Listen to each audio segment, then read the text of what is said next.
ಆಗಾಗ ಟಿವಿ ಕೆಟ್ಟೋಗುತ್ತೆ. ಅದಕ್ಕೆ ನಿಮ್ಗೆ ಅಂತ ಹೇಳಿ ಕಸ್ತೂರಿ ಹೇಳಿ ಸ್ಪೆಷಲ್ ಆಗಿ ತರಿಸಿರೋ ದೊಡ್ಡ ಟಿವಿ ಇದು.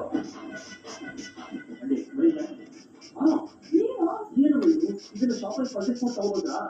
ಮನೋಜ, ಟಿವಿನ ಶಾಪಲ್ಲಿ ಪರ್ಚೇಸ್ ಮಾಡಿದ್ರೆ ಮನೆಯಿಂದ ತಗೋಕ್ಕಾಗತ್ತಾ? ಯಾವ ಸೌಲಭ್ಯ ತಗೋಬೋದ್ರಿ? ಅದು ಕಸ್ತೂರಿಗೆ ಪರಿಚಯ ಇರೋರಿದ್ದಾರೆ. ಅವ್ರ ಅಂಗಡಿಗೆ ಹೋಗಿ ನೆನ್ನೆ ಫೈನಲ್ ಮಾಡ್ಕೊಂಡು ತಂದ್ರಿ.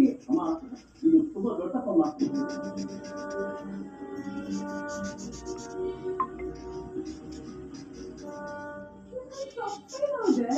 ಇದೇ ತಿಂಗಳು ನನ್ನ ಸೌಲಭ್ಯ ತಗೋಬೋದಾಗಿತ್ತಲ್ವಾ? ಅದು ಆ ಶಾಪ್ ಓನರು ಕಸ್ತೂರಿಗೆ ತುಂಬಾ ಹಳೆ ಪರಿಚಯ ಕಣೋ. ನಾನು ನಿನ್ ಮಗನಮ್ಮ. ಅಲ್ಲಮ್ಮ, ನೀನು ಹೊರಗಡೆ ತಗೋಬೋದ್ರೆ ನಾನು ಇಮೇಜ್ ಏನಾಗ್ಬೇಕು ಹೇಳು? ಮಹಾರಾಜ, ಅವ್ರೇನಾದ್ರು ನಿಮ್ ಶೋರೂಮ್ ಅಲ್ಲಿ ತಗೊಂಡಿದ್ರೆ ಅವ್ರಿಗೆ ಎಕ್ಸ್ಟ್ರಾ ಡಿಸ್ಕೌಂಟ್ ಕೊಡ್ತಾರಾ? ನೀವಿ ನಿಮ್ಮತ್ತೆ ಈ ರೀತಿ ಅಡಿದಲ್ಲಿ ಕೊಡೋದಾಗದು. ಮತ್ತೆ ಯಾವ ಶೋರೂಮ್ ಅಲ್ಲಿ ತಗೊಂಡ್ರೆ ನಿಮ್ಗೇನು? ಅಲ್ಲ, ನಿಮ್ಗೆ ಅಷ್ಟು ದೊಡ್ಡ ಶೋರೂಮ್ ಇದೆ, ಆದ್ರೆ ಈ ತರ ಡಿಸ್ಕೌಂಟ್ ಬೇಕು ಅಂತ ಯೋಚನೆ ಆದ್ರೂ ಬಂತ ನಿಮ್ಗೆ?